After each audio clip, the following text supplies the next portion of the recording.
Good morning, Kasturians. So, today we are going to discuss this chapter number 3, which is motion in straight line. And the topics that will be covered are motion, then we will be discussing something about displacement, then uniform and non uniform motions, average velocity, and then the average speed. Okay, so let us start. First of all, what is motion? Motion, it is defined as change in position of any object with respect to its time. Okay. Now, what is rectilinear motion? Rectilinear motion, it is the study of motion of objects along a straight path. Okay. Now, in this chapter we are dealing with kinematics of the, we can say, kinematics of the motion. So what do we mean by kinematics? Here we want to study, or we want to study the motion without actually going into the detailed cause of the motion. Okay, so that is why we are saying that this motion, that chapter number 3 and chapter number 4, as we are taking one unit which is kinematics. So that is what we want to study in this particular unit. Now let us talk something about reference point. What is a reference point? Why do we need a reference point? We can say basically that reference point, it is a common point which is needed for the, we can say, for measurement of any, we can say, distance or position, so that we can have some reference. So with respect to this point we are measuring any quantity. So when we are talking about the, we can say, the three axes is like, we can say about, when we are talking about, we can say the coordinate system, where three axes is x axis, y axis and z axis. These axes are perpendicular to each other. So we can say the point of intersection of these three axes, we take it as origin.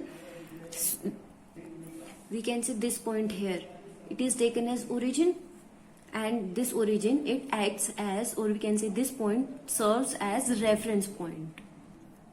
Now, what is displacement?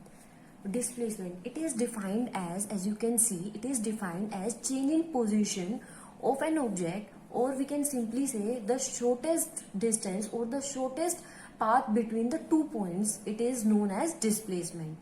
So now see, delta x, how do we write it numerically? This delta x, it is written as, we are talking about changing the distance between 2 points. Let us say this is a point x1 and this is x2. Now we are talking about change in the distance. So simply, what, how do we find displacement? As x2 minus x1. So we can write displacement as x2 minus x1. And this displacement, as you can see, it can be a positive value. How it can be a positive value? When we are talking about the motion is in forward direction. So what do? We subtract this path x to this from this. This is having a higher value and this x1 is having a lower value. So we can say this delta x or displacement is positive in this case. But the displacement, it can also have a negative value. How can it have a negative value? See, the object initially was at this position. Now it is walking backwards. If we are talking according to the coordinate system, so here we will be having some higher value. A higher value, let us say x1, because the object is starting from, this is initial point. Now the object is moving backwards, so this will be x2. Now we can say this x1 is greater than x2 and delta is x is x2 minus x1. Now we will be having some negative value of delta x. So we can say that displacement, it can be a negative value. Now let us talk about the magnitude of displacement. Magnitude of this displacement, it may or may not be equal to the path length traveled by the object. What does that mean? For example, there is an object which is starting from here, and it started from here, it is going to this point. Now it is finally at this point. The path traveled by this object is this one. Let us say this is x1 and this is x2, or we can say this is 2 centimeter and this is say 5 centimeter, and let us suppose this distance between these 2 points be 3 centimeter. Now total path traveled by this particle is 2 centimeter plus 5 centimeter, because now it is at this point. So total path is 7 centimeter. But what we can say about the displacement? The displacement of this particle is the shortest distance between these two points. So the shortest distance is 3 centimeter. So what is the displacement? That is 3 centimeter. So we can see, as we can see, the displacement and the total path, they are different. So this is what explained in this point. Now we can say that the magnitude of displacement, it may be 0, but the corresponding path length may not be 0. What this means that, see, for example, a particle has started from this point, and now it is taking it is walking along a circle.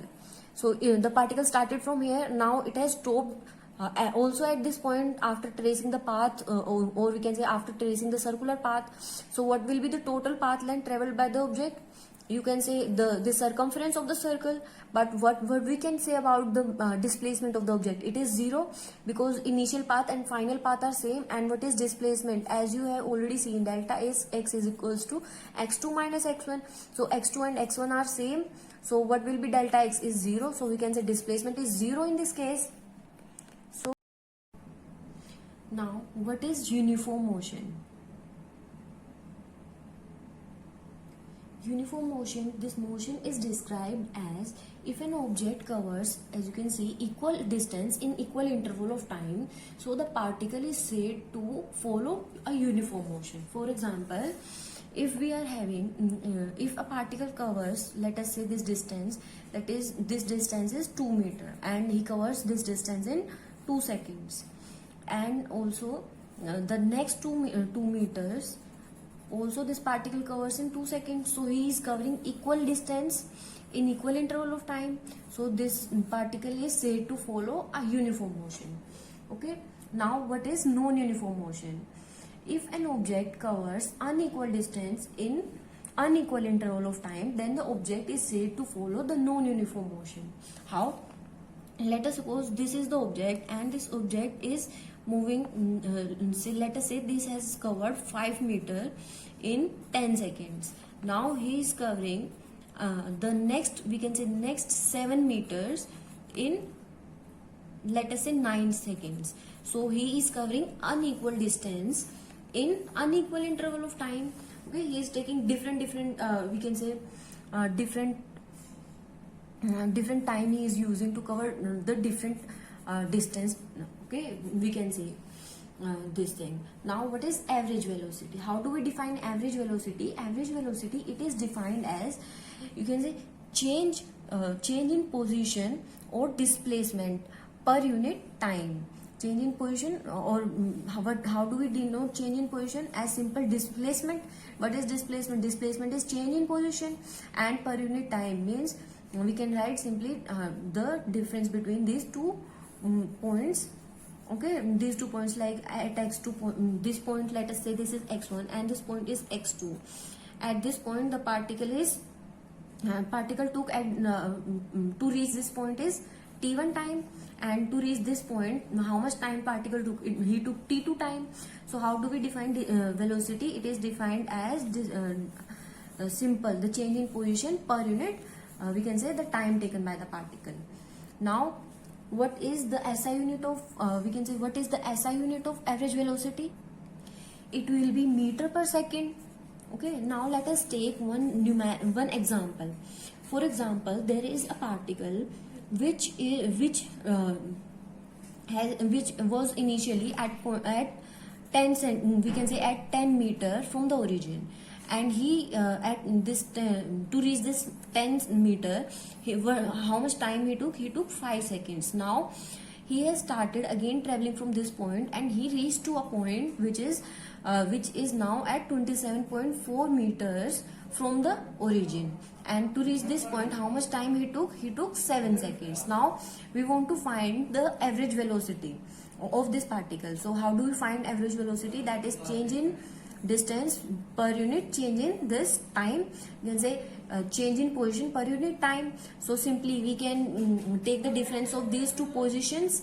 This is x2 and this is x1. Simply 27.4 minus 10 and divided by the time taken by this particle. How much is the time taken by this particle? That is simply this 7 seconds minus 5 seconds. Okay, so simply by solving this we simply get the value of average velocity. Now we can see here the velocity. It can be positive value.